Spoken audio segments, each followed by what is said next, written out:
Yes, people, we are back directly after the live with Roma. And I will say, I did see Roma rattled a couple people in the chat. But listen, they are his views, they are not mine. This is a space where he can come and speak his true feelings. You get me? Regardless of whether I agree with him or not, he's got the right to speak them. But the bottom line is that I'll say this, is he wants what's best for the club, and I'm pretty sure he made that clear at the end of that stream. Do you know what I mean? But big up everybody who has switched over from that last live over to here. I am with that legend Matisse. It is that time of the week where we have our weekly Chelsea discussion. Matisse, how are you doing and how are you feeling after yesterday's performance against Real Madrid at the Bernabeu? Big up, bro. Good to be back. I'm quite calm. Like, for me personally, I went into that second leg pretty much already expecting us to go out, you know? Yeah. Not to dampen everybody's spirits, but I was like, listen, we're 3-1 down. We're going to the Bernabeu. We made it extremely difficult for ourselves with a pretty poor performance in the first leg. So why would I come into the second leg with Benzema and Modric and all these players and expect us to go through? The only thing I wanted was a better performance, put respect back on the badge, and people to say, do you know what, fair play, Chelsea are not, they're a decent team. And we got that.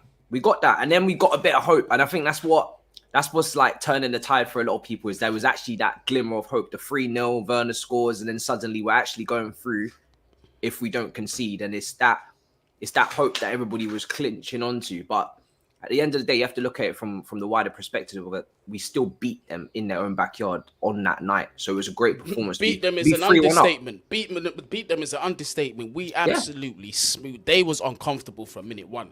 But exactly. I did forget to mention something before we get any further. People, I am 15 subscribers away from 7K.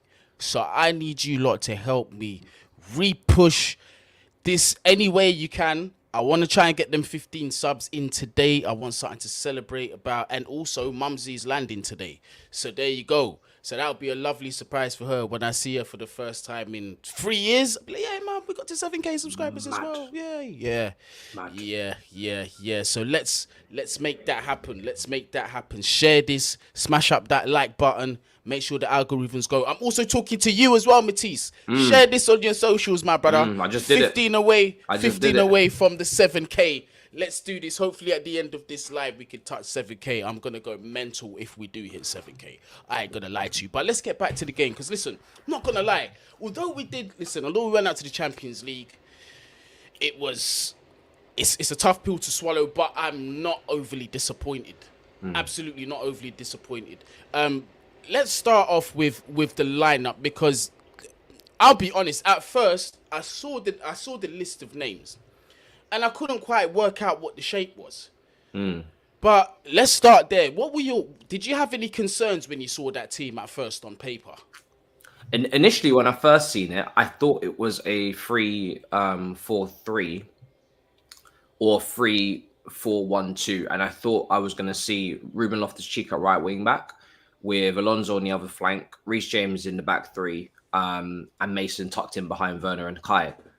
But from what I saw, and there seems to be like a debate and a disagreement about this on Twitter, because I was going back and forth with like Nini and Lawrence and Miz I was speaking to earlier today for All You Can Eat Chelsea, and people are seeing different formations and they're seeing different, which is natural because Thomas Tuchel is very flexible and fluid with his system and formation anyway, so it's never going to be stationary.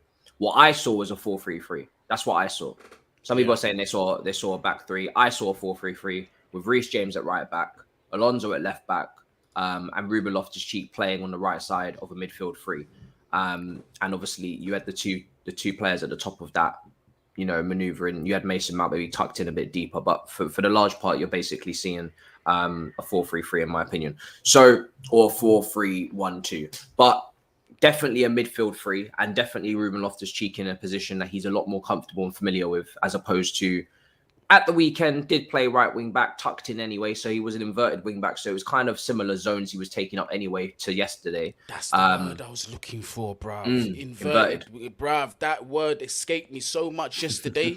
Yeah, but sorry, I did because you know when the word comes up again. Yeah, I know what you're saying. That one. That's the one. It just I had to let it out. Come on, that's the one. Yeah, I know what you mean. I know what Yeah. you mean. But yeah, it was good to see how aggressive we were. I was worried because I thought we would concede goals, and I said to myself personally, we can't afford to concede. You know, I don't feel like we're going to go and score a truckload of goals, which we ended up doing pretty well. We overachieved in that metric, but we did concede, and we needed to be defensively on point for the full game for us to get through this match, and unfortunately, we couldn't quite get through. But like I was saying earlier, you know. The notion that we bottled this game, no, we did. We messed up the first leg, and we gave ourselves way too much to do. When you win 3-1 at the Santiago Bernabeu in 90 minutes, that is always a W. That is always a very good performance. 100%. That is always a great performance. That is not something to be looking at and saying, oh, we shouldn't have done this, we shouldn't have done that. It's Real Madrid. They are going to get chances at some point. We dominated them for 75 minutes. We exuded so much energy, put everything on the line. Of course, they're going to get chances. I think sometimes we forget we're playing against another top team as well. It's not just us. Yeah. It's not just us on the football pitch. We're also playing against generational midfielders. We're playing against a generational striker. We're playing against top players that will find moments. And yes, we can pinpoint a few mistakes from this player and that player. But at the end of the day, the reason why we're out is because of the collective, the team. Because from the first leg, there was a bundle of mistakes. There was a bundle of missed chances. There was a bundle of individual errors. And there was some in this game as well. But to pin the whole tie on this one match would be silly, because that's not how it works in this competition. We lost 5-4 in aggregate. We didn't lose 3-2. we beat them 3-2. So obviously something must have happened at Stamford Bridge that put us in this precarious position. So yeah, for me, when I see it, I just say to myself, proud of the performance, very impressed, a little bit surprised with how good we were in front of goal as well. I think some players like Werner turned up and done madness. He deserves his own little moment where we're gonna speak about him later on, 100%.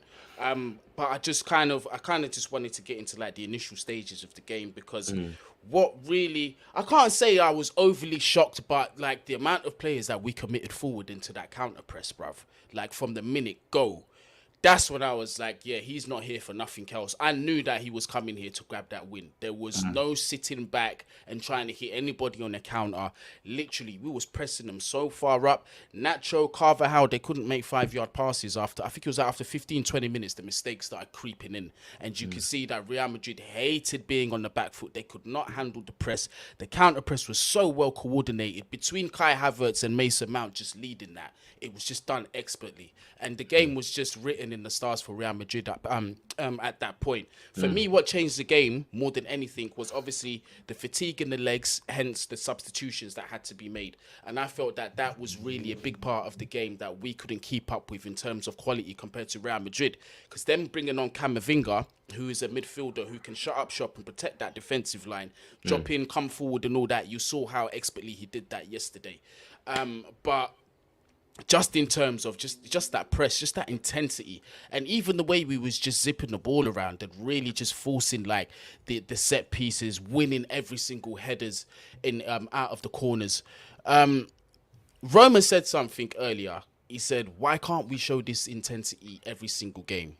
Now, obviously, each game is tactically different. You can't have the same approach. But where was that in the first leg, though?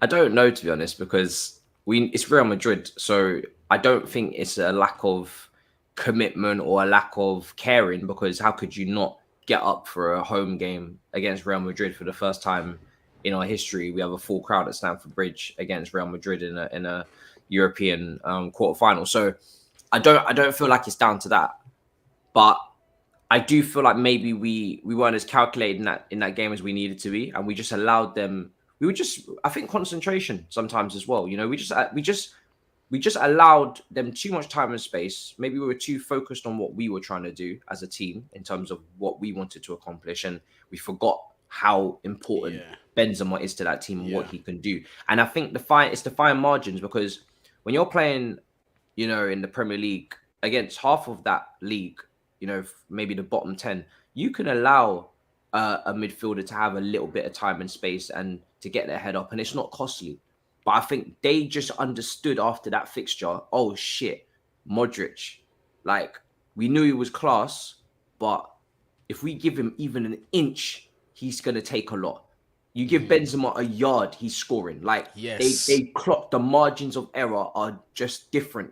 You can't afford to make any mistake. If you make the wrong movement as a defender, for a split second, you've already lost the race to the cross and you've I'm conceded. so happy you fine said margins. Matisse. You don't know how happy I am that you said this, because in the last live I emphasized this. Because if you look at both goals, even from Modric, as soon as we turned over possession, to have the presence of mind, to do what he did, and then not even to do what he did, just to have the presence of mind to see that opportunity one is mad. Then to execute it, mad. For Rodrigo to not break stride, mad. You can't account for things like that. He's generational, bro. He is generational. He is one of the best midfielders to grace the game. 100%. As simple as that. It's as simple as that. Outside the right boot, on a platter, he is one of the best midfielders to grace the game. And you can't give him... Look, we, in that tie, and it's the same thing that happened to PSG. PSG dominated most of their tie against Real Madrid. Real Madrid turned it on for one half. They battered them. We dominate them in this game for most of that match, and they find moments and they kill us. And you know what? Tuchel already spoke about this. He knows this team inside out. Chelsea, in that first leg, played how Real Madrid did in this game. We came at 85, 80, maybe 90%. Not the full 100 in terms of the whole package, concentration, everything. Real Madrid come at 85, even 80%, and they still get through because they've got players that exceed expectations and they do magical shit. They don't need to be having a good game. Modric, we had him pretty tied up until that moment. Benzema didn't hear a peep out of him until that moment. Vinicius, Reece James, he didn't dribble past him once until he got away from Reece and he started going on and dealing with other players and Reece wasn't in the picture. Pinpoint cross. We don't have that. Yeah, we have to play properly the whole game to get the result because we don't have definitive, defining, executing, like just inch perfect players. We don't have that final cutting edge. We have to work and graft for everything in our attack. 100%. And when we do that, we perform. And we saw that with the goals that we scored, So header from a corner from Rudiger. It's Werner making a good run and actually having some composure, which he showed in the last couple of games. For once, he's decided to not smash the shot or not to rush or hustle on Harry. The man takes a touch, gets past one, cool. Sits down another, cool. And then it bubbles over the line. Mason's finish is fantastic. But we know we can't rely upon that finishing. Werner, as lovely as it's been a beautiful week. We know this is not going to continue. It's not consistent. We're not stupid. We're not dumb. Because people are even trying to lie to themselves and say it will. But from the moment he comes up against a low block, it's going to be same old story. Day. Yeah, same story. Let's not lie to us. We know from the moment that there's less spaces to operate in and we're now crossing the ball into the box, we know Werner's not winning the header. We know he's not strong enough to hold up the ball. We know he's not bringing other players into play. We know this is... So let's not lie to ourselves. It's been a great week, but we know in the final third, we're not that team. We're not. We had a great night and it should have been rewarded with a win. And someone was asking about Alonso's decision that went against him. At the end of the day, the rules apparently state that decision from the referee is correct. However, the rules need to be changed because that was clearly not, intentional. It was blatant ball to hand. Blatant ball to hand. And his hand and his hand was not in an unnatural position. So I'm not even going to get at the ref. He abided by the rules, but the rules need changing because that was a joke. Do you know what I'm saying? But even still, even at 3-0 up, bro, Havertz header saved by Courtois. That could have been 4. If that world-class save doesn't happen, the game's done. Like, we really went all out. Jorginho scuffs a shot, but listen, we don't expect Jorginho to take those opportunities. That's not a thing.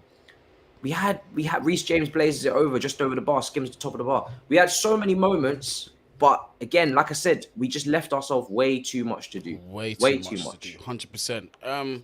Just want to go back to that first goal, Mason Mount. Beautiful, beautiful bit of composure to take that. And actually, I read out something I don't know if it was you that tweeted it or it was in one of your threads on Twitter. But it says about Mason Mount that he is the only English player to assist or get goals in the quarters, semis, and finals of the Champions League. Oh, I think I've seen that. Maybe London Football tweeted that, I think. Yeah, something like. But listen, I know that's not the be all and end all. That's not the only competition he's playing in. But I just feel like, obviously, with the fair criticism that we have given him, given his up and down form, he deserves props to definitely for the performance that he put in yesterday. This buzz cut Mace is serious, cuz he's got to come with the buzz cuts more often. But the composure to take that goal, quite rightly, like you said, at the Bernabeu against the massive Courtois as well. We know how good he is. And for him to start it as well, it's kind of ironic because Mace, I said over both legs, he's going to be central to everything. He's going to be the catalyst to everything in this game. But talk me through the goal. I wanted the assist came from Kovacic, didn't it? Yeah. Kovacic made the pass. I think it was Werner that got the final touch okay. to go to Mason, yeah. But I think Kova might have been involved prior to that. He was involved in almost anything. If anything, I'll get the highlights up in the background just so I can peep it. But yeah, the finish was so controlled, so composed. And you know what it is about Mason? This is why people love Mason, is the fact that even in ropey form, where you could certainly raise questions as to, come on, Mason, what's going on? Step it up. He always responds. He always responds every single time. That's why he is where he is right now, because he always responds. You know, it's very easy for a young player of his pressure in a club like this with all the upheaval. You know, I liken it to the Jorginho story because he had his favorite manager. He was Lampard's son, as Jorginho was Sarri's son. Sarri's, yeah. And they both, as players, took the hit for their managers that were so, you know, they needed them so much. They were vital for the way that they wanted to translate the game across to the rest of the players and the way that they wanted to impact and run the game. Those two players for those two managers were vital. And when it doesn't work out for those two managers, or those two managers don't do as well as we expect, or they're not liked by the fan base, in the case of one of them, those two players now take the hit because they are tagged with them. It's like McTominay. Sorry, it's like McFred.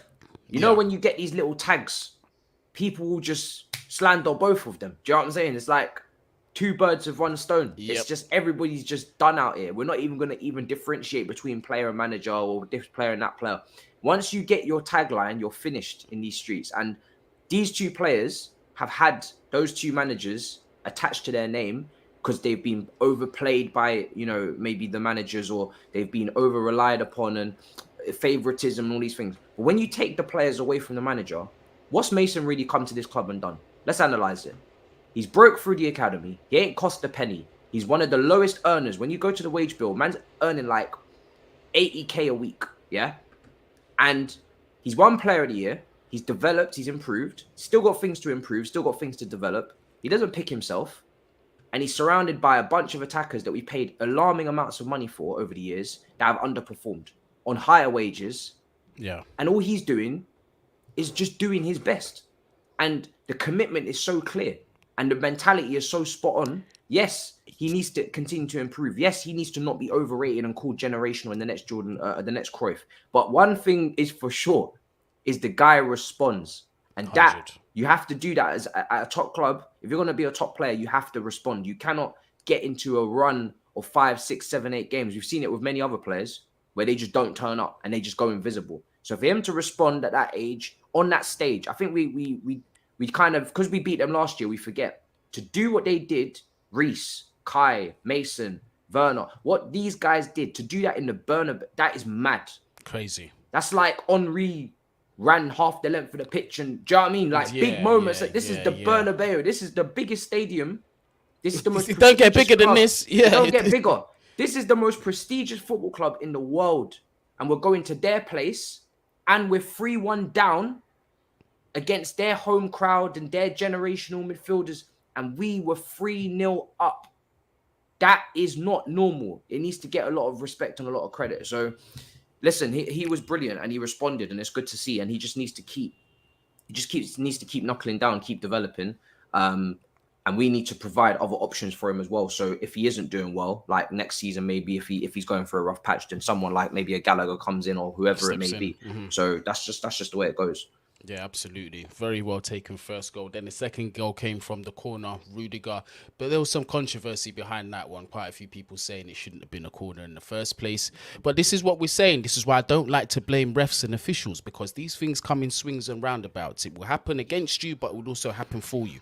And also, I'm a strong believer of, if you are a team that deserve to win anything, you don't look at referees for decisions, whether it's a penalty that we should have had or a handball that shouldn't have been a handball. Do you know what you do? The best teams in the world go and do, okay, that wasn't given, let's go and get the other one. That's what they do, and that's the mentality that I want Chelsea to have. Us as a fan base need to have that too, because that sets an expectation to let us know, no, this is how we separate ourselves from, you know, perhaps, no disrespect to Arsenal and us, because that's the kind of thing that they will do. But either way, we got the corner. Rudiger puts the header in. At that point, it's 2-0. I'm almost absolutely delirious. The third goal, I was delirious when Werner scored it, purely because I said, how sick would it be if Timo Werner was to get the goal that puts us through to the semi-finals? I'd been saying it for like the past 2 streams, and then he got it, and I went absolutely mental. But I just want to go back to the defensive performance. I thought the defense was pretty solid, except obviously the Rodrigo goal was just a moment where I feel Marcos Alonso was just done in terms of pace. Rodrigo had the pace on him all day long. I kind of feel, if I remember correctly, that Thiago could have stepped a little tighter on him. Maybe. Could have, but then I'm not too sure as to where Benzema's position was. Because he might have held that position because he's thinking, well, boy, if that drops to him, then we've got another problem. And he probably trusts Alonso to deal with it. Or possibly he might have thought Alonso was going to foul him in that position, because Alonso is not on a yellow card at that point.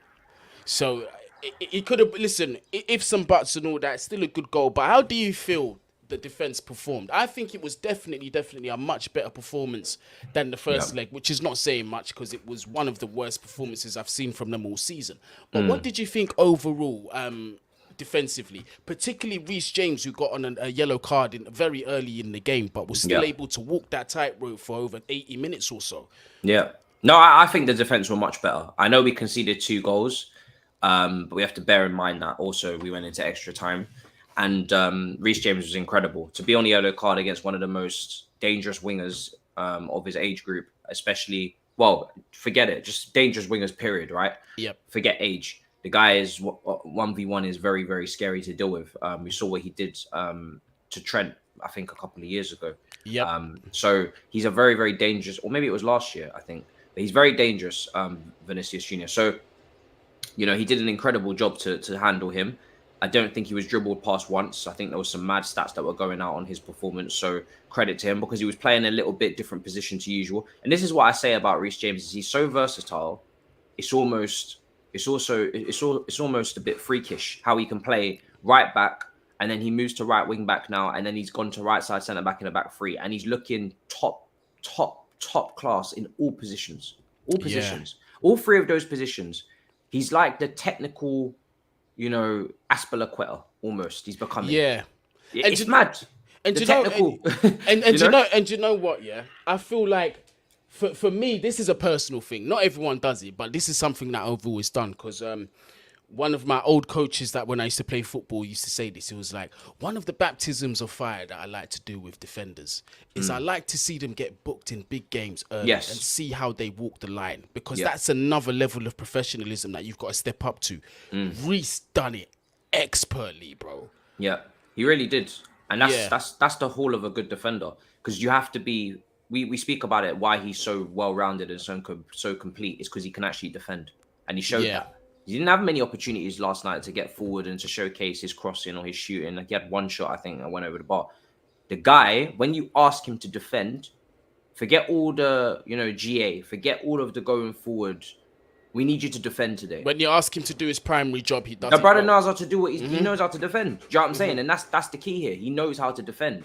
So he was incredible. I thought Rudiger was incredible. He made an absolutely immaculate slide tackle. Off the back of Kante's mistake, man. Yeah, off the back of Kante's mistake. And I thought Rudiger, as the game progressed, you could see how tired he was, but he still continued to keep drawing those fouls, running into them channels, and just plowing away. And obviously he gets the goal as well. I thought he was superb. So the defense really was really much better, much more improved from the last game. But again, like I said, as you get into extra time now, and for me, the substitutions and the depth was what separated us from them. Because when they brought on Camavinga, he slotted into that midfield, got straight to the tempo of the game, as he did against PSG in the last round. He got involved and he started making things happen. Whereas we bring in Saul Niguez, it's not the same thing. You know what I'm saying? Jorginho didn't have the same impact. Pulisic didn't have any impact. Ziyech didn't have any impact. The players that came on for them was Marcelo, Vazquez, Camavinga, who made a massive difference, and Rodrigo, who scored. Can I say two things about Camavinga? First of all, he was available for 25 million. I feel like I need to vomit, first of all. Second of all, did you see that yellow card he took with that Mason Mount foul? I think I was too emotionally drained at that point. that there, right? That there, because you could see Kai was clean onside as well. And had that ball had made it, it would have been it, I reckon. Mace had one opportunity to look up and play that pass. But before he could do that, Camavinga said, get the fuck out of here. Give me my yellow, ref. That, for me, was the game changer. That's when I said, yeah, do you know what? If that ball had made it, we would have gone to penalties or whatever it may be. But that was a game changer massively. And you see, this is something at Chelsea Football Club, and I'm talking specifically that profile of player, that position, is what we have been missing massively. And you could see that in the in extra time. You can see that in extra time. Because imagine if we had a Tchouaméni today, Camavinga. Yeah, exactly. But this is why, for me, we're not doing a good job of preparing for people's downfalls as a squad. We can see players are slowly declining. We can see they're aging, but we don't plan and prepare for that. We allow them to decline in front of our very eyes. Then we start saying what's going on, when really we knew what was going on all along from last year, but we didn't go into the market and get serious. We wanted to bring in an out of form Saul Niguez on inflated wages on a loan deal because we wanted to make our profit loss sheet look good. And at the end of the day, he's come in and made absolutely no difference to this midfield. He's not improved it whatsoever. We would have been in the same position keeping Billy Gilmore in that midfield. I'm not even We would have been in a better position, I reckon. 100% maybe so. Position. Maybe so. So, you know, Tchouaméni should have been signed up. Camavinga is another one that maybe got away as well. The French market is a very underrated market. That and the Championship. And the Portuguese too. Mm-hmm. Yeah, but that for me, the Premier League, the Ligue 1 and the Championship are the two leagues that best translate to the Premier League. And, you know, even someone like Alicia, look at him signing from Reading for what? I don't know, £7 million to Palace. And look at the player they got on their hands. You know what I'm saying? Like, he was on our Spence at Nottingham Forest. There's so many players knocking about. All of our loanies have really come through. You know, Gerhi at Swansea, Tomori at Derby, Mount at Derby, Abraham.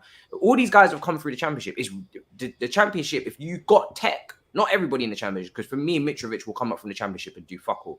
But if you've actually got tech in the Championship and you're young, you're probably going to do well in the Prem. Do you know what I mean? You're probably going to do all right. So we're not really scouting properly. But listen, Tchouaméni will maybe end up going to Real Madrid, and that will help again put them into the next era with Camavinga and Valverde as well. So who's another great player as well. Valverde, he played in this role similarly to the first leg, and this guy, the amount of energy, the pressing.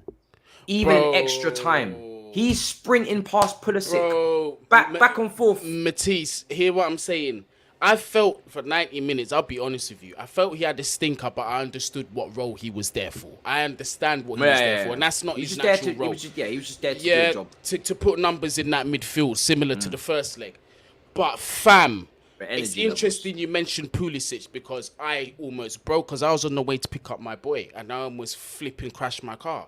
When I saw Valverde sprinting past Pulisic, who had been on the pitch for like 20 minutes, fam, I almost lost the head, bruv. I was like, what the actual fuck is this? This should never be happening. I mean, I'm talking, this guy's giving it legs because he's spreading the stride and Pulisic just watching him run past him. Pulisic's Pulisic's performance was so poor, obviously, when he came on. And again, this is the thing with the bench, is that we're bringing on players to just keep the energy levels going. It's not really about tactics and finite little positional moments and trying to make things really overcomplicated. We're just bringing on players, not to punish Werner. Werner's had a great game, but Werner is knackered. He has to come off. He has to. He's exuded so much energy. He's had a great game. We're not taking him off because he's had a bad game. We're not taking him off.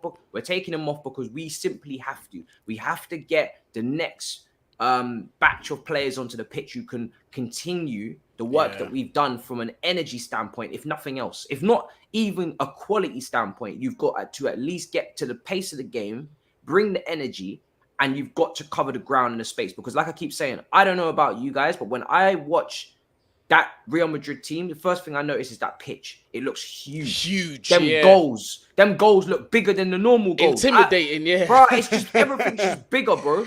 I don't know what it is. I don't know if it's just I've been manipulated again or what. But whenever I see Real Madrid, and the whole game yesterday, the only thing that was going on in my mind was, this pitch is big. That goal is big.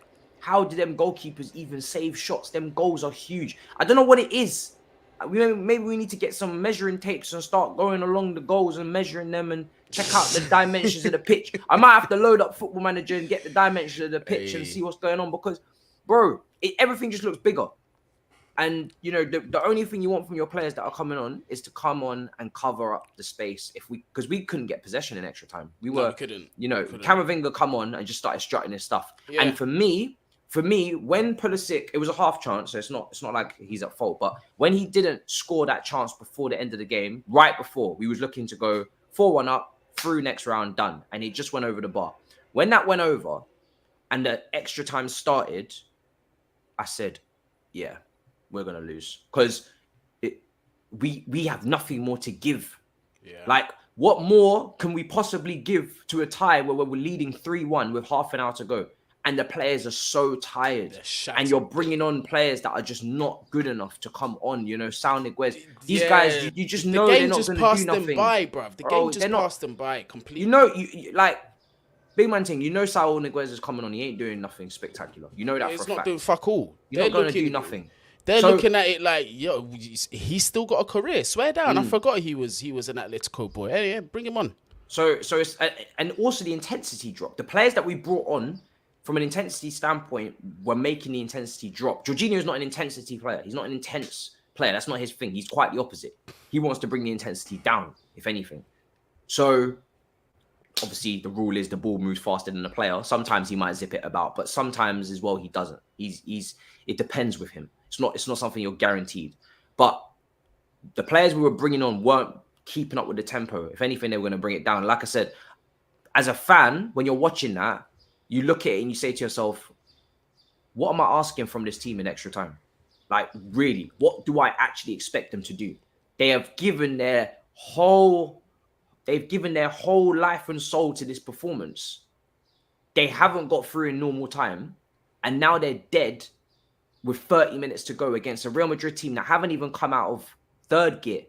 They haven't done anything in this match. They've just been chilling, vibing. They're not involved. They're not expressing themselves on the football pitch like they usually do. They're just coasting. That's why they're 3-0 down. We're bopping it past them. So at some point you have to expect Real Madrid to come back into this tie at home and respond. And they were always going to do that. Do you know what I'm saying? We had to get that done in normal time. To go to extra time on that pitch, it's long, man. It's too much. Yeah. Too much. We've spoken about Timo's goal. Now we've got to come on to criticism. And it's on a player that is even worse than if you criticize me. You know how it's like if you criticize Mason Mount, how it is. But with N'Golo Kante, this guy is shielded. He is in the most secure locations when it comes to the protection circle. And as much as I love N'Golo, you love N'Golo, everybody loves N'Golo, yeah? That performance deserved criticism. Nobody is immune from it. Apart from him. Because you can't criticize him. I've and it's funny, with some of the things I've said he's inconsistent. You can't even say that, which means sometimes he's good, sometimes he's not so good. You can't even say that without getting absolutely obliterated in terms of response, because he's just you cannot criticize or talk about defects in Kante's game without people shitting themselves and crying. It's as simple as that. I'm gonna say it again. You can't talk about it without people getting emotional. They're so emotionally attached to the player, what he's done. He's a legend. Nobody's disagreeing with any of that, but we're analyzing the game and we're analyzing what's happening now over the last year. Overall performance, not pick and choose, not Champions League, but not prep. We're talking about overall influence on the team. 38 game season. What is he doing in terms of what is he contributing? Is he as necessary to this team on a week-to-week basis? Is he as indispensable? If the answer is no, then talk about it then. Because you could talk about it with everybody else, but not him. And it's so funny because even Drogba made mistakes in Moscow. And you talk about it, you criticize it, you say, you should not have got sent off. Because you could have took that winning penalty instead of JT. JT getting sent off against Barcelona at the Nou Camp. Come on, man. That didn't help. Criticism. But Kante, first time as a Chelsea fan, you can't criticize this guy. You could criticize John Terry. You could criticize Drogba. Any of these guys made a mistake. You could say, do you know what? Not a good game today. Poor. But it is what it is. Kante, you can't do it. And I think that's all because of this, like, this image that's been created around this player. That's very patronizing. Patronizing, yeah. He's considered a child. Like, if you're criticizing him, it's like you're criticizing a kid. Like, he's 18 years old. Yeah. He is a grown-ass man. Grown-ass man. He doesn't need you to analyze his smiles. He doesn't need you to draw circles around his face in training. He is a grown-ass man, and you people treat him like he's 12. So then when anybody says anything critic about his performance, and then people say, oh, he set the standards so high that when he comes back to everybody else's level, it's blown out of proportion. That's simply not true. Now you're waffling. Now you're actually waffling. When was the last time N'Golo Kante was in a discussion for Player of the Year? Facts. Because he's setting these high standards. No, they're matches. They're individual matches and moments. But over the course of a whole season, he is not setting this high ass standard where everybody else can't touch him. If he has the best performance he possibly can, then he's on another level. But that happens every now and then. If we're talking about his overall general performance, it's good, but it's not untouchable. It's not indispensable. It's not out of this world every week. It's not. But people have it in their head where it is because it's Kante and it's the name and it's what he did for us previously. But like I said, he's not involved in Player of the Year conversations. Yeah. But for me, when I look at him, because I don't want to, because I want to take this on a route where I'd rather blame the board for this situation, is the fact that, again, midfield, there's no depth. Kante, if Kante is having a bad game, or he's having a game where he's made a few errors, or he's tired, he's gassed out, whatever it is, because I think he was starting to get a bit gassed out. He needed to be taken off. Because he'd put in a good 75 minutes. Everybody had. Everybody put in a great 75 minutes. But then the wheels were starting to come off. Maybe concentration, gassing out. Mm-hmm. But what did we just speak about? The bench, the depth. You don't have it. So now you have to keep these players on, or you have to overplay them in more matches than they should. And then mistakes happen. And it's the same thing that happened with Jorginho earlier on in the season, in the winter period, when he went on a run of making bare mistakes because he had no rotation. He had no rotation. He had no other six to bring into the team. Do you see what I'm saying? Yeah, I was gonna say part of the reason why you're seeing this is down to Chelsea. Now, I don't know if this is the decline of N'Golo Kante, as many are claiming on social media, but what I will say is that if it is a decline, this has been further accelerated just by terrible decisions that Chelsea Football Club have made. They haven't protected the player enough, and this is going way back to Sarri. You know, I think it was a back injury or one of those injuries that he had, and he wasn't allowed to see out the full resting period. Ever since then, he hasn't had any kind of meaningful rest for the injuries. So obviously you're crossing the 30 barrier, which I know very much all about. Your body is not the same, especially when you're performing at that level. So right there, especially when you're getting injuries, you need to learn how to manage them. You've got to trust the player to listen to his body and look after it. Chelsea did not do that. They kept on using him and using him and using him. This is a player that we should be talking about leaving Chelsea at about 36, 37 years old and still have something in the tank. That's what I thought this N'Golo, we would have got from N'Golo. I think that's too long, personally. No, I mean, right now it is. No, right now it is. But I'm just saying, like, initially when this guy came to the club with the fitness and just his overall profile, because you got to take this, the level of stamina that this guy has and the fitness when he came to the club was levels different. So this is why I thought he could sort of go into like the mid-30s and still perform at a decent level. And obviously, like, you've got to use him sparingly, go on. Do you know what it is about him though? Is he's not like Modric or Kroos or he's Scholes. He's not one of these midfielders that he's a midfielder that is based upon his mobility. That's what Kante is all about. So for me, at 36, 37, I don't know what he's going to look like, but unless he changes his game, he's not going to be as effective, which we're maybe going to start seeing, because he's not that type of player. He's not a Modric or a Kroos who can play the game at walking pace, but still have the impact with the vision and the passing technique. That's not the type of midfielder he is. The type of midfielder he is the person that covers the ground, that gets around, tackles an interception, counter presses, dribbles, carries the ball. This is Kante. This is Kante at his very, very best. So as you get older and you lose that mobility, what are you going to do to compensate for that? And if you can't compensate for that, then your role in the squad has to get less. It has to drop off. And the thing is with him is that we should have brought in a proper midfielder who could do a bit of both. And that's why I keep bringing up Tchouaméni. Someone who can anchor in midfield for Jorginho, but someone that can also play a bit higher up in Kante's position and do the box to box. Therefore, you cover two problems with one solution.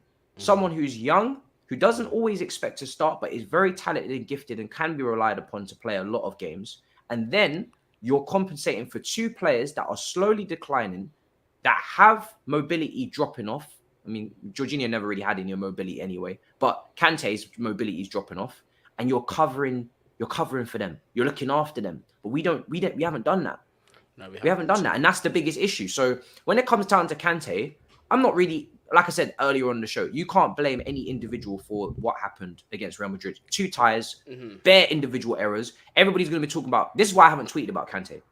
Because it would be unfair to talk about Kante. To single him out. Yeah, because it's not about Kante. It's not about Pulisic. It's about the whole tie. It's about the 2 games, bare individual errors glittered from both games. Yes. And that's why we're in this position. It's not because Kante gave away the ball and when we conceded. It's not because Pulisic didn't take his chance or he didn't make an impact. It's not because Lukaku missed the header, Mendy.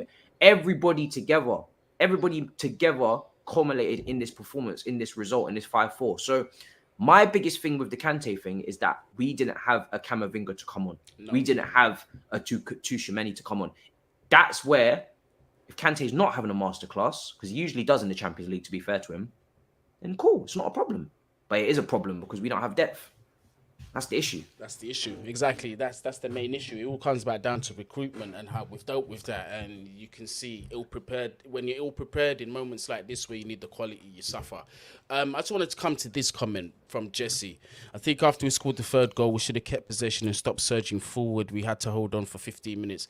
I kind of disagree, and I did say through the stream that we need to get a 4th because you're at the Bernabeu, mate. They weren't just going to... Listen, after that 3rd goal, I knew immediately what was coming. I said, this gameplay that you saw before these 3 goals, it's not going to happen. They're going to come off the back foot. They're going to push. They're going to pressure. They're most probably going to get a goal. We're not going to clean sheet them at the Bernabeu.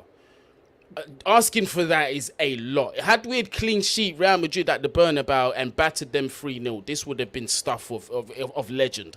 Absolute legend. So I accounted for that 1 goal, so I kind of felt like we was going to go to extra time, but I think Tuchel got it right. I think he knew at 3-0 we was definitely still not safe. We needed to get the 4th. So I can't really agree. And we almost did. Yeah, we almost did. It's hindsight, isn't it? Because everybody will say we should have just parked the bus, but if it was 5 minutes to go, I completely agree with you. Yeah. Because that's enough time to say, batten down the hatches, nobody move, done. Game lock off.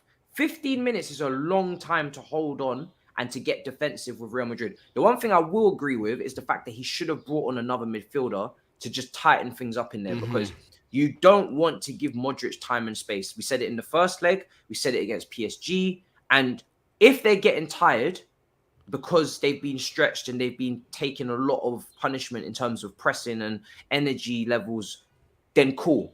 Get an extra midfielder in there so we pack out the place a bit. Just one sub. I don't think you need to go chaotic, because if it does go to extra time, we need more subs. If we do concede, we do need to be able to score. So don't go crazy, but you do have 5 substitutions. So get one more midfielder on, or maybe get Aspi on, one of the two, and pack it out a bit more. So the gaps are a lot closer together. There's not so much space. It's more congested. And then you would expect people to get to players a little bit easier because they're not having to cover so much ground. That's the only thing I would say that he should have done, is just bring on one person. However, I don't agree with the notion that we should have just completely locked off the whole thing, because it's too much time left to go. And and you know what's funny? If we had done that and we had conceded anyway, people would be like, I should have just left out. It was. Should have just left it. Yeah, exactly. We were, damned if you do, damned if you don't. Damned if you do, damned if you don't. Bro, we were dominating. We were at the Bernabeu playing them off the park, creating chance after chance after chance. I was doing the watch along on DL Sports. I was with Raul, who's a Real Madrid fan. He was caving into the sofa with his hands in his head, saying, what the actual fuck is going on right now? Because we are getting dominated. Kai, save from Courtois, shots coming in, chances being created, we corners peppered being them, won. yeah. We peppered them. So as a manager, 28 shots, exactly, Joseph. So as a manager, is it as easy as everybody's making out to just change that flow? Your team's peppering them, yeah? 28 shots. You're battering them.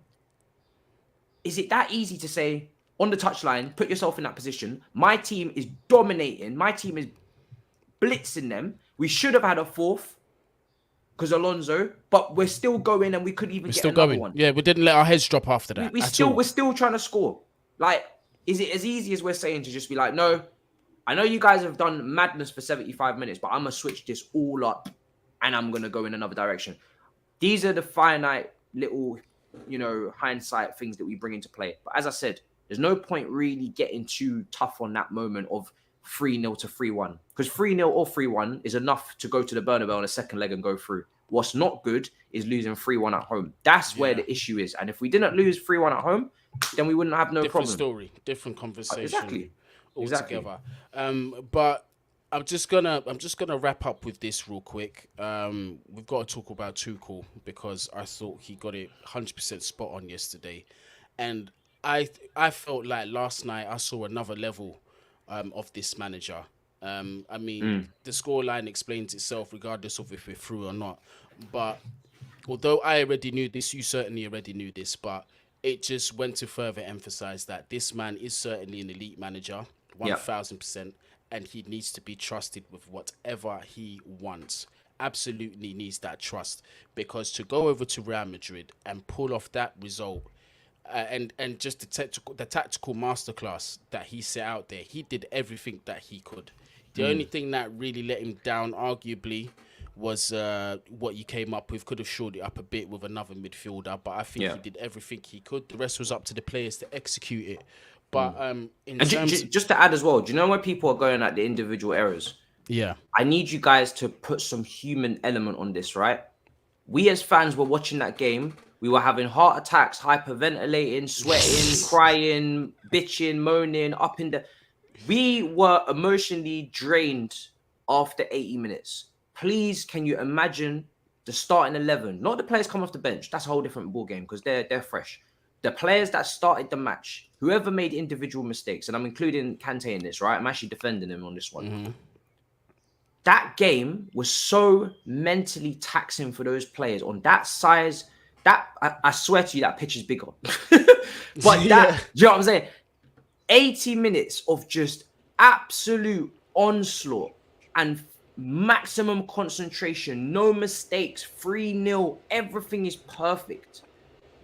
To not expect an individual error or a lapse of concentration is extremely naive from us as fans, and it's very you're now asking for far too much in terms of perfection. Like I said, if you're looking for issues, go back to the first leg where they underperformed, but they well and truly overperformed in this match. Well and truly overperformed. You can have an error. Look how many errors Real Madrid had. 3 goals conceded, and they should have conceded 4 or 5. Yep. Look how many errors they had. So you can have one error in a game. That can happen when you're in a high pressure game like that, where everything's moving at 100 miles per hour. It's one of the biggest games of the season. It's at Real Madrid in the Santiago Bernabeu with fans. You're at a deficit, and they were absolutely perfect. I can't push this more. They were perfect for 80 minutes. That's not easy. And then, yes, 10 minutes, there was some lapse of concentration. That's what happens to humans. But like I said, you can have that and win 3-1, but you can't do what you did in the first leg. And that's the issue. It's not that we caved in. It's not that we bottled it. It's not that we made some errors of concentration. It's not that the manager didn't do this because in hindsight, it's not any of that. It's the fact that we fucked it in the first leg. If we didn't mess it up in the first leg, even if we had drawn 0-0 or we lost by 1 goal, we'd be through right now. We just gave ourselves too much to do. We had a madness in the first leg. It really was a madness. Nah, that's it. And look, I say this. You see, in the moment, you know, you get pissed off. You say certain things about players. Quite a few of the people in the chat in the previous live was upset about the criticism we gave Pulisic. Listen, I didn't call him outside his name or anything like that. So it was nothing personal. But for me, it's just how I feel about the player. I just feel, you know, it's frustrating. It's frustrating. And I said where it comes from is the fact that I just want my club to win. And for us to be at the elite level, we need elite players. Pulisic is not an elite winger. You get me? With Havertz, people say, well, Havertz ain't elite, but he's showing that he's got elite potential. He's playing to that potential. See what I mean? So there's that. We do need another left winger. Yeah, this is what I'm saying. We do need. Do you know what? If I'm honest with you, we could do with 2 wingers. I was just. I know everybody's talking about Nunes, and everybody's talking about. I know Vince just tweeted about Lewandowski. Listen, I'll bite your hand off for 2 wingers. 2 wingers who can dribble, create opportunities with passing range, and that can score goals. Left wing and right wing. 100. Leave the middle. Leave Kai in the middle. Amanda Broyer is your backup. And maybe one of those wingers are even positionally versatile enough to play down the middle if need be, like an Nkunku can, like a Mane has for Liverpool. But you need to get wingers who can do what Vinicius was doing. Do you know what I'm saying? I see us getting Uzi, to tell you the truth. I don't know if he's leaving now, you know. But he's too good. No, but he said he still don't want to sign a new contract. But I believe it when I see it with him. Because he's got a very good friendship with Aubameyang right now. He's spudding it up and whatnot. But my thing is that he's been on this way for time. They're saying it's been season after season where they've had these rumors of him not signing, fam. But I think, listen, my thing is, I'm gonna make my own little conspiracy theory here. So people in the chat, please take this with a pinch of salt. His entire career at Barcelona, the guy can't string 3 or 4 performances together. The one season where his contract is running out, he's consistently playing. I don't know, man. No, there was a comment there, this whole consistency thing where no one has consistent game time. Every forward, because I'm guessing you're talking about forwards, because the midfield and the defense have been doing their thing at some point in their Chelsea career. But the forwards have all had opportunity to put some form together, and they haven't. So I think they've had their chance. When it comes down to this, I had a lot of reservations about the player. Still do. From an ability standpoint, absolutely not. Everybody knows this guy's a baller. You don't cost the amount of money he cost. You don't do what he did at Dortmund. Cool. Everybody knows he's a baller. Both-footed, can score, can create. Everybody knows he's a baller. That's not my issue. My issue is his fitness. And I know he's shown a bit of consistency from the fitness standpoint. But when you come to the Premier League and you come up against Danny Higginbottoms and Ryan Shaw crosses, man like Burn and these guys. Yeah, so now it's like Burn and it's Trzaskowski. And listen, it's a long day. Because these brothers, they will break you. Do you know what I'm saying? Do you remember when Pulisic had to play in the false 9 role back-to-back games against Everton and Wolves? That brother looked like he was going to cry at the end of that, bro. Because it was just clattered they him, were bro. going after him. Yeah. Listen, I just don't know. Because listen, availability is the biggest ability. We can get as gassed and as as excited as we want as about Dembele and the highlight reel and what he's doing for Barcelona. But if he comes here and he plays 5 great games and then he's injured for 3 months, Yeah, it's not worth it, is it? it's not worth it, is it? Mm-hmm. So unless people are 100% confident he's coming into this league, obviously there's risk with anyone. They're all players, they can all get injured. But there's players like Aspilicueta, like Willian, like Mason Mount, like Alonso, they just never seem to get injured. So I'd rather go with players that never seem to get injured and 100%. place my chips with them. But like I was saying, if people have reservations about his fitness, then we might have to look at other things, other players as well. I just don't trust him to stay fit. That's my only thing. I'm exactly on that stance with you. Is ability is not to be questioned. In fact, if we had this guy fit for 28, 30 games in the Prem, that's enough. Because you know what he can do. He doesn't even know which foot is his dominant foot. Let's just put it that way. The guy is an absolute sicko, mate. In terms of, I'm seeing Chiesa being thrown up, brother, after that injury. He's got to worry about coming back to being a professional footballer again before thinking about moving to Chelsea. That injury is very, very serious.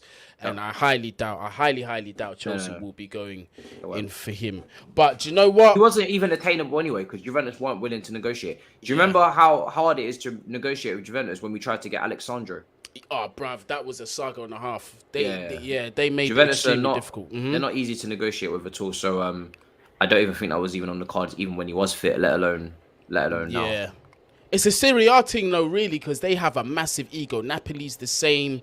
The Milan clubs are the same. They're notoriously hard to do business with, especially like if you're coming from like one of the top, like the richest leagues. They're going to try and fleece you for everything you got, which is the right way to go. I ain't going to lie. You're going to try and get as much profit as you can, but they're just notoriously known for that. But before we leave, I've got to say a massive thank you to yourself, Matisse, and to everybody in the chat. We have crossed the 7K barrier, and we have done it healthily as well. I see quite a few people saying, yeah, you made 7K, but I wanted to wait. I wanted to go a little bit deeper into the 7K before I start woofing my mouth off. But thank you, everybody, for helping me reach 7K. Now the next target is 8K. I've got a huge smile on my face. Although you don't see it, inside I've got a big smile, really happy. Love every single one of you that contribute to this. Matisse, brilliant as usual. What have you got coming up on your channel today, or if you're on anybody else's platform? Let the people them know where they can find you. Well, listen, first of all, congratulations, because you've been killing it. Do you know what I'm saying? Working hard. So it's good to see, and almost now 10K. That's the big one. Do you know what I'm saying? For me, all you can eat Chelsea's already out with Miz and Eunice, so that's up. That was uploaded as a video. I might have a double upload depending on what happens in the Champions League. I might do a little roundup of today's fixtures, but I'm going live right now actually on Twitch for the watch along for Atletico Madrid versus Man City, and I'm going to pray that João Felix turns up if he's available. I hope so. And starting and knocks them out. I would love them to get knocked out. It'd be brilliant. I'd love to see another Renan Lodi to João Felix. Oh, maybe Liverpool is pretty much done, but Man City's it's only 1-0 and they're Metropolitan now, so. Metropolitan, I can't even pronounce that blood clot name, but something. Metropolitan, some blah blah blah. So that's where they're obviously away from home though. I did know the name because Batshuayi obviously scored there. Bakayoko and all them brothers. Yeah, didn't we beat them in their first game in that stadium? We were the first team to beat them. So I knew how to say that, but now it's escaped me. Hazard was on smoke that day. Yeah, it was. Morata, Batshuayi off the bench, Hazard, Bakayoko, Fabregas. Yeah, it was a madness. So I'm going live now on Twitch. Matisse Armani, same as always on all socials. And we're going to be discussing more Chelsea. So if you've got any more questions, come over, ask questions. I'll be answering. Talk about obviously Atletico Madrid versus Man City, the pre-game tactics going on there. How Diego Simeone is probably going to even look to approach a game where he actually has to be on the front foot for once. Yeah. And we're gonna watch the game. So yeah. Simeone, please put the Book of Satan down. Stop referring to chapter 5, Book of Lucifer. We need to see some entertaining football. Just put that down. We don't do Satanism here. We walk with God. I'm not trying to do this. But one more question I've got to answer. Guni, when is the next interactive live? I've got a lot to say.